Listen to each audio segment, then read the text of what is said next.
दर्शकों नमो बुद्धाय। मैं दीपक मोरे आपका स्वागत करता हूं आज के इस स्पेशल प्रोग्राम में। सबसे पहले तो आज 8 मार्च जागतिक महिला दिन के अवसर पर सभी दर्शकों को महिला दिन की मंगल कामना यहां पर देता हूं। और आज का जो विशेष प्रोग्राम है, इस प्रोग्राम को लेकर हम आज के इस महिला दिन के मौके पर हम आपको रूबरू कराने वाले हैं। उनसे हम बातचीत करने वाले हैं जिन्होंने महिलाओं के क्षेत्र में जो महिला सक्षमीकरण के लिए काम किया है, साथ ही महिलाओं के निजी स्वास्थ्य के लिए काम किया है। उनसे हम सीधा बात करने वाले हैं और उनसे आज के दिन जो आज हमारे यहाँ पर इस विशेष प्रोग्राम के लिए हमारे साथ एक शख्सियत मौजूद है जिन्होंने महिलाओं के स्वास्थ्य के बारे में, निजी स्वास्थ्य के बारे में काम किया है। साथ ही उन्होंने महिला सक्षमीकरण को लेकर भी बहुत काम यहाँ पर किया है। जो कि अध्यक्ष है क्षितिज फाउंडेशन के, उनसे हम सीधा बात करेंगे और आपको रूबरू कराएंगे उनके कार्य के बारे में और उन्होंने जो काम अभी शुरू किया है उसके बारे में। मैडम, आज का जो दिन है महिलाओं के जागतिक महिला दिन का जो विशेष ये कार्यक्रम है, और यहाँ पर सभी जो दर्शक हैं, महिलाएं हैं, वो यहाँ पर ये प्रोग्राम अभी देख रही, तो उन महिलाओं को क्या संदेश देना चाहिए? पहले तो मैं सबको 8 मार्च जो जागतिक महिला दिन है उसकी सबको बहुत बहुत शुभकामनाएं। और मैं स्पेसिफिकली दीपक मोरे जी और लॉर्ड बुद्धा टीवी चैनल का मैं बहुत शुक्रगुजार हूँ कि जिन्होंने यहाँ पे मुझे महिला दिन के अवसर पर बात करने का अपॉर्चुनिटी दी है। मैडम, आप क्षितिज फाउंडेशन की अध्यक्ष हैं और महिलाओं के लिए काम करती है, साथ ही महिलाओं के निजी स्वास्थ्य के लिए भी आपने काम किया है। तो आपकी जो संस्था है किस तरह से काम करती है, कब कितनी दिन हो चुके हैं, कितने लोग जो है इनसे जुड़े हुए हैं, वो हमारे दर्शकों को बताएं। पहले तो मैं बताना चाहूँगी कि एक दिन महिला का नहीं है, सिर्फ 8 मार्च ही महिलाओं के लिए नहीं होता है। हर एक दिन जो रहता है वो महिला का ही रहता है। तो हर एक दिन हम महिला के लिए, महिला ने खुद के लिए भी कुछ करना चाहिए और बाकी लोगों ने भी महिलाओं का रिस्पेक्ट करना चाहिए। इस हेतु में हम लोगों ने क्षितिज फाउंडेशन नाम की एक संस्था स्थापित की थी। अभी करीबन 7 साल हो रहे हैं। हम जो पीरियड्स, माहवारी जो बोलते हैं, उसके ऊपर हम काम करते हैं। मेंस्ट्रुअल हाइजीन मैनेजमेंट ये स्पेसिफिकली हमारा अवेयरनेस का पार्ट है। बट साथ साथ में हम महिला और बालकों के लिए हम लोग अलग अलग प्रोग्राम्स चलाते हैं, जिसमें न्यूट्रिशन का प्रोग्राम है, स्ट्रेस मैनेजमेंट पे है, सेल्फ डिफेंस पे प्रोग्राम चलता है, या फिर एस्पायरिंग वुमेन अवार्ड करके एक हमारा मेन अवार्ड फंक्शन रहता है जो 8 मार्च को हम सम्मानित करते हैं अलग अलग क्षेत्रों की महिलाओं को। और हम ट्रेनिंग्स प्रोग्राम लेते हैं ऑन माहवारी। माहवारी पे ऊपर हम ट्रेनिंग देते हैं टीचर्स को, आंगनवाड़ी वर्कर्स को, आशा वर्कर्स को। तो इस तरह का एक थोड़ा हम स्टेट लेवल का एक कैंप भी रखते हैं। तो जैसा अलग अलग प्रोग्राम्स, अलग अलग प्रोजेक्ट्स क्षितिज फाउंडेशन के अंडर चलते हैं, बट उसमें हम जो फ्लैगशिप प्रोग्राम है हमारा है मेंस्ट्रुअल हाइजीन मैनेजमेंट, जिसको हम ब्लीड द साइलेंस कैंपेन करके बोलते हैं। मैडम, जैसे कि आपने कहा कि माहवारी के इस विषय को लेकर आप काम करती है और बहुत सी जो महिलाएं हैं उन्हें इस बारे में जो है जानकारी बहुत कम होती है, या फिर घर के अंदर इस बारे में बातचीत नहीं की जाती है और इसे नकारा जाता है। तो महिला जो है, महिलाओं ने किस तरह से ये जो बातें हैं ये किसके साथ शेयर करनी चाहिए, किसे बताना चाहिए और क्या इसके लिए करना चाहिए, वो ज़रा बताइए। ओके। मुझे ऐसे लगता है कि माहवारी जो है वो बहुत ही एक नेचुरल प्रोसेस है। इसमें कुछ ऐसा शेमफुल या फिर आपको शर्मनाक ऐसा कुछ भी नहीं है। इट्स वेरी नेचुरल प्रोसेस और ये एक हमारा लाइफ का एक पार्ट है। और मुझे लगता है कि we should proud of it कि हमको माहवारी आती है, हमें एक बहुत बड़ा सम्मान है कि हम माँ बन सकते हैं। इससे बड़ी बात मुझे लगता है, इससे बड़ा गॉड गिफ्ट जो है दूसरा कोई है भी नहीं कि माँ बनना। एक माँ को पूछिए उसका कितना ज़्यादा वो खुश होती है जब वो माँ बनती है। तो इससे बड़ी बात मुझे लगता है नहीं है कुछ है। तो पहले तो ये है कि महिलाओं ने खुद का सम्मान करना चाहिए। माहवारी है वो बहुत ही नेचुरल प्रोसेस है। तो उसको वैसे ही जैसे हम रोज़ ब्रीदिंग करते हैं, श्वास लेते हैं, श्वास छोड़ते हैं, इतना ईज़िली इतना नॉर्मल प्रोसेस हो, इसलिए माहवारी का बहुत ज़्यादा इशू बनाने की कुछ ज़रूरत नहीं है। जैसे अनेक रूढ़ी परंपरा हमारे इसमें है कि आप जैसे अचार को टच नहीं कर सकते हो, अचार ख़राब हो जाता है, या फिर आप पापड़ बेल नहीं सकते हो। मैंने बहुत बार ये भी देखा है कि हम अपने बच्चों को भी स्तनपान नहीं कर सकते हैं, माहवारी अगर आपको हो तो, या फिर बच्चों को आप टच नहीं कर सकते। तुलसी जैसा पवित्र पौधा जो हम मानते हैं, तो उसको हम पानी नहीं दे सकते। तो अनेक मैं बोल सकती हूँ कि इससे बहुत सारे मिसअंडरस्टैंडिंग है रिगार्डिंग माहवारी। तो हम लोगों ने पहले खुद सोचना चाहिए इस बारे में। अगर हम लोग इस चीज़ का रिस्पेक्ट नहीं करेंगे तो दूसरे लोग भी रिस्पेक्ट नहीं करेंगे। ऐसा बोलते हैं कि एक औरत ही औरत के पैर खींचती है। तो मुझे लगता है माँ हो, सास हो, जो कोई हो, जो अपने बच्ची को जब उसकी पहला पीरियड जब आता है, तब हम लोगों ने उसका वो सेलिब्रेशन करना चाहिए। तो उसको लगेगा अरे नहीं, ये तो बहुत अच्छी बात है कि मुझे पीरियड्स आ रहे हैं। तो जैसे साउथ में एक प्रथा है कि वो लोग सेलिब्रेशन करते हैं माहवारी का, जिसको ना प्यूबर्टी सेलिब्रेशन बोलते हैं। तो तब वो लड़की को सजाते हैं, बहुत अच्छे से उसका स्वागत करते हैं, तो उसको एक स्पेशल फील होता है। अगर हम पहले ही पीरियड के वक्त अगर बेबी को बच्ची को अगर ये बोले कि नहीं, ये अभी छुपा के रखना है, आप अभी बड़े हो गए हो, आपको किसी के साथ जाना नहीं चाहिए, या फिर हाँ ठीक है, आप उस दिन में केयर ले रहे हो, पैड्स कैसे यूज़ करना है ये जानकारी उनको दो, या फिर कैसे पैड चेंज करना चाहिए, कितने दिन में, कितने देर में, वो कितने घंटे में पैड चेंज किया जाना चाहिए, या फिर क्या खाना चाहिए, कैसे एक्सरसाइज करनी, ये बात आप डेफिनेटली बताओ। ये नॉलेज होना बहुत ज़रूरी है। मैं तो ये बोलूँगी कि पीरियड्स आने के पहले ही बच्चों को ये सब बता दो, तो वो घबराएगी नहीं ये चीज़ के लिए। और जो है तो उसको एकदम नॉर्मल कर दो। और इसका ना बहुत ज़्यादा मुझे ऐसा लगता है, हम जैसे बोलते हैं ना, एक कोने में बैठना चाहिए, आप किचन में नहीं एंटर कर सकते। तो ये चीज़ से हम, अगर हमारी पीढ़ी इस चीज़ से हम गुजर गए, तो हमें पता है कि कितना ज़्यादा दर्द होता है फिज़िकली और मेंटली भी, हम लोग कितने ऑलरेडी डिप्रेस रहते हैं इस चीज़ से। तो we should support our next generation. और हमारे पीढ़ी के भी जो महिलाएं हैं, उन लोगों को हम लोगों ने ये सब नॉर्मल चीज़ कर देना चाहिए। तो मुझे ऐसा लगता है इसमें सिर्फ महिलाओं का योगदान ही नहीं, तो पुरुषों का योगदान भी उतना ही महत्वपूर्ण है। कि जैसे पुरुष अलग अलग चीज़ों की like they can support in different ways, like they can borrow sanitary pads to their wife, sister or daughter, whatever she be। और ये भी कर सकते हैं कि उस दिनों में जैसे हम फिज़िकल स्ट्रेस में जाते हैं, वैसे हम मॉरली भी थोड़ा डिसएम्पावर फील करते हैं। तो उन दिनों में अगर हम उन लोगों को थोड़ा एम्पावर्ड फील करवाए, थोड़ा पैम्पर करवाए, या फिर कुछ अगर उनका स्वास्थ्य ठीक नहीं है तो उनको डॉक्टर की अगर ज़रूरत हो तो वहाँ पे लेके जाए, या फिर हम बाकी चीज़ें भी और बहुत सारी वो कर सकते हैं। तो मैं हमेशा बोलती हूँ कि एक जो विमेन रहती है वो मेन के सिवा कंप्लीट नहीं होती, और मेन जो है वो विमेन के सिवा कंप्लीट नहीं होते हैं। तो दोनों का भी महत्व उतना ही है। तो दोनों ने अगर साथ में मिलके ये सब चीज़ें की तो definitely women will complete and men will be also complete।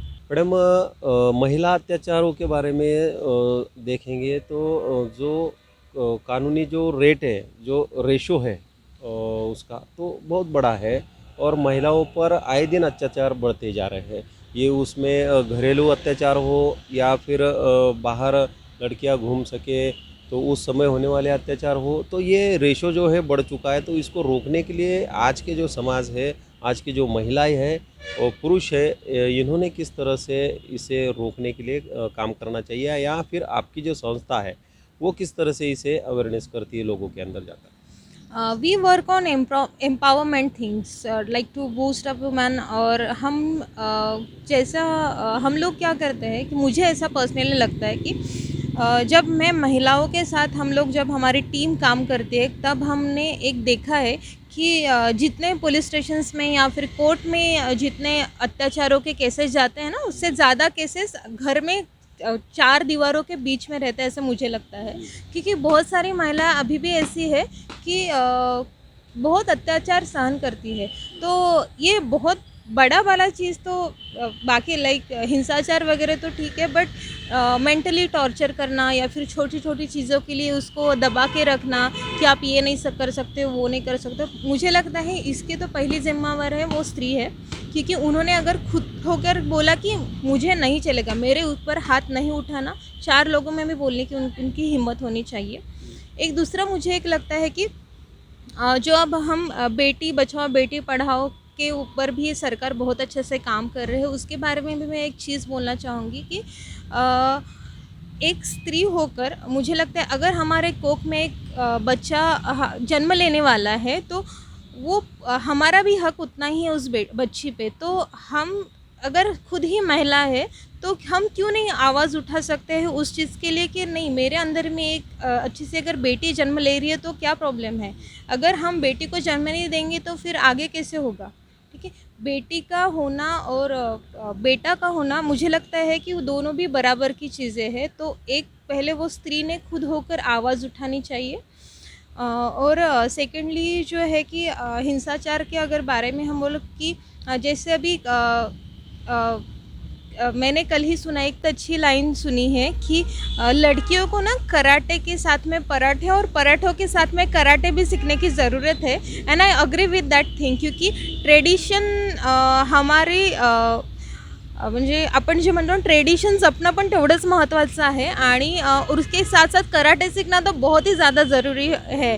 तो घर के जो भी पेरेंट्स हैं, मम्मी पापा या जो कोई भी घर पे है, उन्होंने अपनी बेटी को सेल्फ़ डिफेंस के जो है वो लेसन्स देना बहुत ज़्यादा ज़रूरी है। वो आपके अगर कराटे क्लास में गए तो वो करो, स्कूल में अगर आप अवेलेबल करके दे सकते हो तो वो करो, या फिर हम बच्ची को उतना सतर्क कर दें कि अगर इमरजेंसी होगी तो मोबाइल नंबर क्या होगा, कैसे कांटेक्ट करना चाहिए, कि अगर हम अगर किसने ये जो कुछ भी है वो अटैक अचानक से होता है, तो उस समय सूचकता रख के हम लोग कैसे खुद को डिफेंस कर सकते हैं या फिर कैसे हम पुलिस की मदद ले सकते हैं। तो ये सब चीज़ें हम लोगों ने पेरेंट्स, टीचर्स, उसके साथ साथ बाकी जो कोई अपने आजू बाजू में जो कोई ऑर्गेनाइजेशंस है जो महिलाओं के लिए काम कर रही है, तो मुझे लगता है ये सब लोगों की रिस्पॉन्सिबिलिटी है कि उन लोगों को ट्रेन करें। और ये सिर्फ हमने खुद के लिए यूज़ नहीं करना है, अगर हमारे आसपास भी ये सब अत्याचार हो रहे हैं तो हमने उतनी हिम्मत होनी चाहिए कि we should defend them also. तो ये एक चीज़ें हैं। और हम लोग भी क्षितिज फाउंडेशन के अंदर सेल्फ डिफेंस के कुछ जैसे स्वयं सिद्धा के बहुत बड़ा महाराष्ट्र में नाम है, तो उनका तो वो कैंप्स लेते हैं महिलाओं का या युवती का, तो उनका हम ट्रेनिंग ऑर्गेनाइज करते हैं, या फिर अलग अलग चीज़ों से कैसे हम जैसे बहुत सारे ट्रिक्स भी होते हैं, तो उस चीज़ों का भी हम बहुत बार एम्पावरमेंट सेशन के ज़रिए उनको हेल्प करते हैं। मैडम आज जैसे कि जागतिक महिला दिन है, 8 मार्च है, पूरे देश के अंदर ही नहीं तो पूरे दुनिया के अंदर महिलाओं को लेकर आज के दिन बड़ा सम्मान दिया जाता है, उनके लिए प्रोग्राम ऑर्गेनाइज किए जाते हैं। बावजूद बाकी के जो दिन होते हैं उस समय पर कहीं ना कहीं अत्याचार बढ़ते जाते हैं, और वो जैसे कि आपने बताया कि दीवारों के अंदर अत्याचार होने के मामले जो है ज़्यादातर सामने आते हैं। और सरकार भी यहाँ पर बेटी बचाओ बेटी पढ़ाओ का नारा यहाँ पर देती है। बावजूद क्या लगता है आपको, क्या महिला अभी पिछले दौर के चलते अभी सक्षम हो चुकी है, कि कहाँ तक महिला जो है पहुँची है? मुझे लगता है अगर आप पिछले दौर की बात कर रहे हो तो उसके कंपैरिजन में महिला सक्षम हो चुकी है। उसका एक मेन रीज़न मुझे ये लगता है कि जैसे सेल्फ हेल्प ग्रुप्स रहते हैं या फिर बचत गट जिसको बोलते हैं, या फिर अलग अलग करियर के थ्रू महिला खुद के पाँव के ऊपर खड़ी हुई है, तो खुद के पैरों के ऊपर वो खड़ी हुई है। और जब मुझे मेन एक पॉइंट लगता है, जब महिला इकोनॉमिकली अगर खुद के ऊपर स्टैंड ले या फिर वो स्ट्रांग हो, तो थोड़ा अत्याचार का जो है वो थोड़ा कम हो सकता है। लाइक क्योंकि मेरे यहाँ पे जब भी घर पे कुछ लाइक मेड्स हैं मेरे यहाँ पे या फिर उनके, तो मैं वो एक देखती हूँ, मैं हमेशा उनको एम्पावर करती हूँ या फिर बताते रहती हूँ कि कैसे करना चाहिए, क्या करना चाहिए। उनके घर वालों को भी मैं यहाँ पे बुलाती हूँ, समझाती हूँ। तो मुझे ऐसा लगता है अगर हम अच्छे से उनको समझाएं, उनको बताएं कि नहीं मुझे ऐसा नहीं लगता कि बहुत ज़्यादा हमें झगड़े करने चाहिए, इसकी ज़रूरत भी नहीं है। हम शांति से भी उनको ये दिखा सकते हैं कि नहीं, मुझे कोई छू नहीं सकता और मैं बहुत ज़्यादा स्ट्रॉन्ग हूँ। अगर मेरे पे ऊपर कोई अत्याचार, भाई उसकी हिम्मत ही नहीं होनी चाहिए आपको कुछ ये सब चीज़ें बोलने की। और सरकार डेफ़िनेटली बहुत अच्छा काम कर रहे हैं उनकी तरह से, बट वो जो है मुझे एक लगता है कि सरकार बहुत सारे अच्छे स्कीम्स जो है वो भारत में चला रहे हैं, बट उसको सपोर्ट करना भी हमारी ज़िम्मेवारी है। ठीक है, अगर हम बहुत इवन समृद्धि योजना है, भाग्यश्री योजना जैसे योजना है कि ये हमको इंस्पायर करने के लिए है कि आप अगर बेटी को पढ़ाओ या फिर बेटी के लिए आप कुछ करो, तो इसके लिए सरकार हमें बहुत ज़्यादा मार्गदर्शन भी कर रही है या फिर इंस्पिरेशन भी दे रही है। तो बट ये एक सोसाइटी करके ये हमारी भी ज़िम्मेवारी है कि उसको हम सपोर्ट करें, या फिर आजू बाजू में अगर आपको ऐसा कुछ दिख रहा है तो वो भी तुरंत जाके पुलिस स्टेशन में या फिर कहीं पे भी जाके उसका रिपोर्ट दर्ज करना चाहिए। मैडम, आज का जो दिन महिला जागतिक महिला दिन है, और पूरा देश जो है वो पूरे देश की जो महिलाएं हैं या पुरुष है, वो भी आज का जो दिन है जागतिक महिला दिन के अवसर पर यहाँ पर सभी को शुभकामनाएं देता है, और साथ ही उनके स्वास्थ्य हो, उनके अधिकारों की यहाँ पर बात की जाती है। आज आप जो है आज के दिन किस तरह से उन्हें संदेश देना चाहेंगी, क्या कहेंगे आज के दिन? मुझे एक बताने में बहुत अच्छा लगेगा कि क्षितिज फाउंडेशन में अगर भी महिला और बाल कल्याण के लिए काम करते हैं तो बहुत अच्छे से सब टीम काम करती है। इसमें महिलाएं भी है बट पुरुष भी काम करते हैं। वो एक बहुत बड़ी बात है कि वो लोग भी काम करते हैं और इतना अच्छी तरीके से काम करते हैं, like they support in everything. तो मुझे लगता है ये ज़्यादा इम्पोर्टेंट है। और सेकेंडली हर एक घर में ये सब होना चाहिए कि महिला दिन के लिए सिर्फ महिला ही सब कर रही है, और आपके घर के आजू बाजू के जो कोई महिलाएं हैं उनको एक ही दिन नहीं, हर एक दिन सम्मानित करिए, उनकी बात समझ के लीजिए, उनको अंडरस्टैंड कीजिए। मुझे लगता है महिला को ना बहुत बड़ी चीज़ें नहीं चाहिए, उनको बस एक आपने ये भी बोल दिया ना कि नहीं आज आप बहुत अच्छे दिख रहे, तो वो 4 बार आईने में देखेगी। और उनको ना आपके मॉरल सपोर्ट की बहुत ज़्यादा ज़रूरत है, क्योंकि महिलाएं मोस्टली ना इमोशनल ज़्यादा होती है। तो मैं ये एक ही संदेश दूंगी कि एक ही दिन महिला दिन हम सेलिब्रेट ना करें, हर एक दिन जो है वो महिला दिन ही है, और हमारे आजू बाजू के हर एक महिलाएं शिक्षित हो, ये हमारी ज़िम्मेवारी है। बहुत सारी संस्थाएं भी है या फिर बहुत सारी ऑर्गेनाइजेशन जो रहती है जो महिला शिक्षण के लिए, या फिर गवर्नमेंट की बहुत सारी स्कीम्स है। कुछ भी हो के महिला शिक्षित होना बहुत ज़रूरी है, क्योंकि अगर महिला शिक्षित होगी तो वो 2 घर को अच्छे से शिक्षित करेगी। ऐसा बोलते हैं कि पुरुष शिक्षित होगा तो वो एक ही घर संभाल सकता है, बट महिला अगर शिक्षित होगी तो वो दोनों घर भी संभाल सकती है। और ज़्यादा से ज़्यादा महिला ने इकोनॉमिकली स्ट्रांग होना चाहिए, खुद के पैर के ऊपर खड़ा होना चाहिए।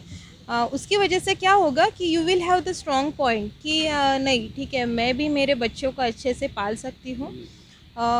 One more point I think कि जो मैंने बोला है कि बेटी बचाओ बेटी पढ़ाओ के ऊपर, हमारी कोख में जन्म लेने वाली जो कोई नन्ही कली होगी तो उसके ऊपर हम लोगों ने स्ट्रॉन्गली स्टैंड लेना चाहिए कि नहीं, मुझे ये बच्चा चाहिए, अगर वो लड़की हो या फिर लड़का हो, और वो उसको मैं उसकी जो मैं परवरिश करूँगी वो मैं अच्छे से ही करूँगी, चाहे वो लड़की हो या लड़का हो। क्योंकि बहुत बार हम लोगों ने देखा है जब हम सेशंस लेते हैं कि घर में या सासू रहती है या फिर बुआ, कोई भी रहता है महिला, वो महिला ही दूसरी महिलाओं को, छोटी बच्ची जो रहती है उसको खाने में, फिर बच्चों को जो लड़के रहते हैं उनको अच्छा खाना मिलता है, लड़कियों को बासा खाना मिलता है।